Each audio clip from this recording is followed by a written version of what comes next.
Assalamualaikum warahmatullahi wabarakatuh. Perkenalkan, saya Nabila Nurholila dari Program Studi Pendidikan Bahasa Indonesia Universitas PGRI Jombang. Nah, video ini dibuat untuk memenuhi ujian semester pada mata kuliah keterampilan membaca. Pada kesempatan kali ini, saya akan membahas hasil analisis saya terdapat pada sebuah artikel ilmiah yang mengkaji pengelolaan kawasan pariwisata di Taman Nasional Bromo Tengger Semeru atau TBNS. Nah, pada analisis ini saya bagi menjadi 3 aspek utama yang krusial, yakni aspek kepenulisan atau tipografi, aspek gaya bahasa, dan ulasan atau komentar bab. Nah, mari kita bedah satu persatu secara komprehensif. Yang pertama, aspek kepenulisan.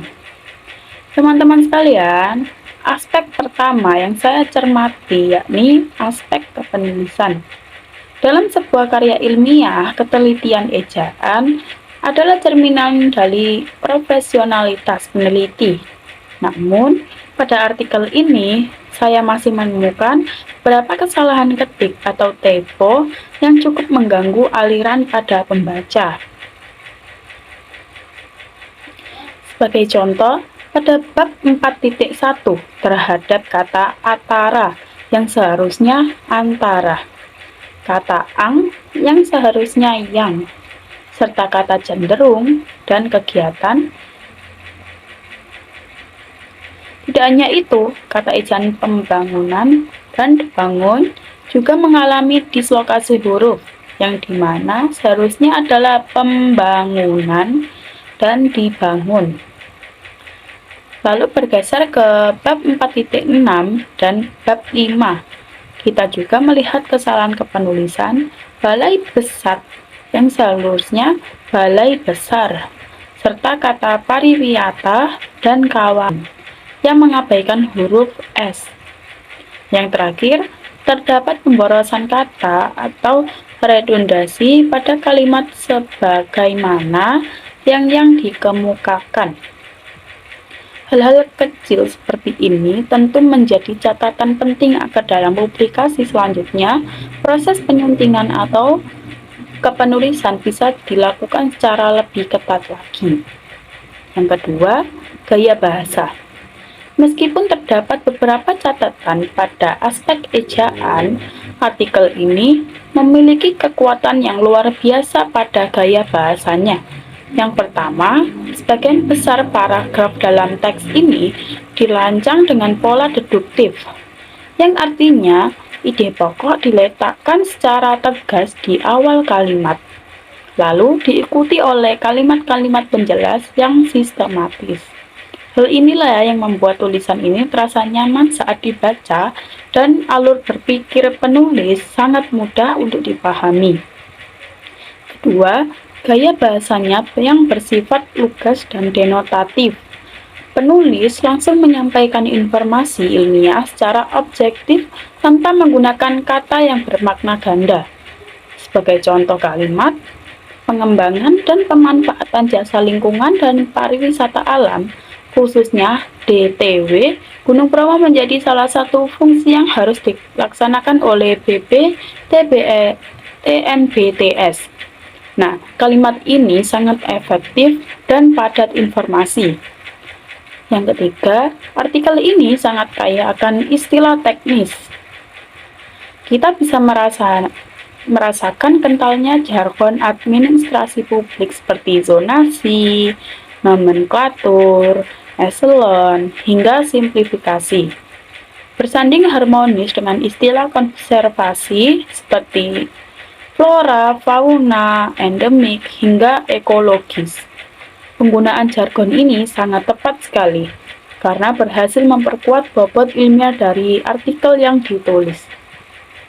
Nah, yang ketiga, ulasan atau komentar. Sekarang kita mari masuk ke bagian inti, yakni ulasan kritis atau struktur artikel itu sendiri. Dimulai dari abstrak dan intisari, penulis sudah mampu merangkum esensi penelitian dengan baik, mulai dari latar belakang hingga maaf, hingga metode kualitatif deskriptif yang digunakan. Namun, ada sedikit catatan kritis pada bagian intisari di mana tertulis kalimat penulisan tesis ini bertujuan.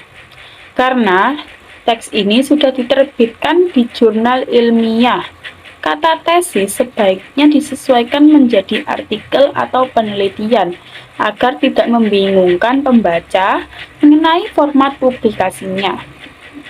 Pada bagian pendahuluan, penulis sukses membangun urgensi penelitian secara runtut, mulai dari skala makro pariwisata nasional hingga masalah mikro di lapangan, seperti pemburuan satwa, kerusakan edelweiss, dan masalah sampah.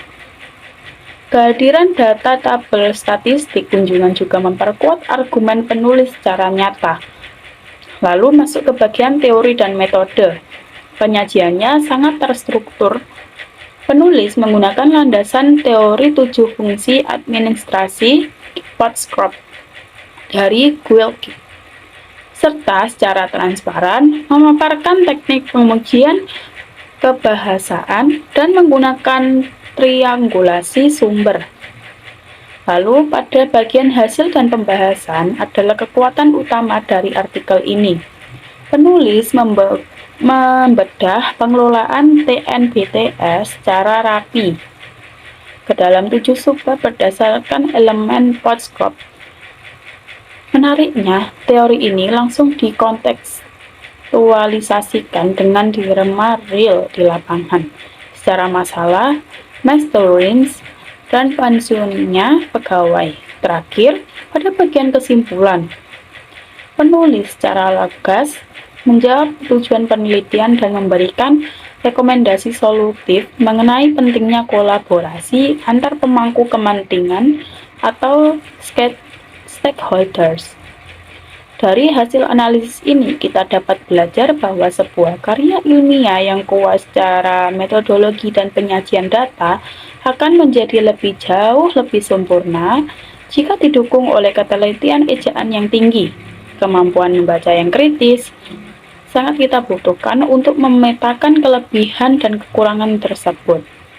Demikian pembahasan yang saya bawakan mengenai analisis pada mata kuliah keterampilan membaca ini. Mohon maaf apabila ada kesalahan dalam penyampaian. Saya akhiri. Wassalamualaikum warahmatullahi wabarakatuh. Terima kasih dan sampai jumpa.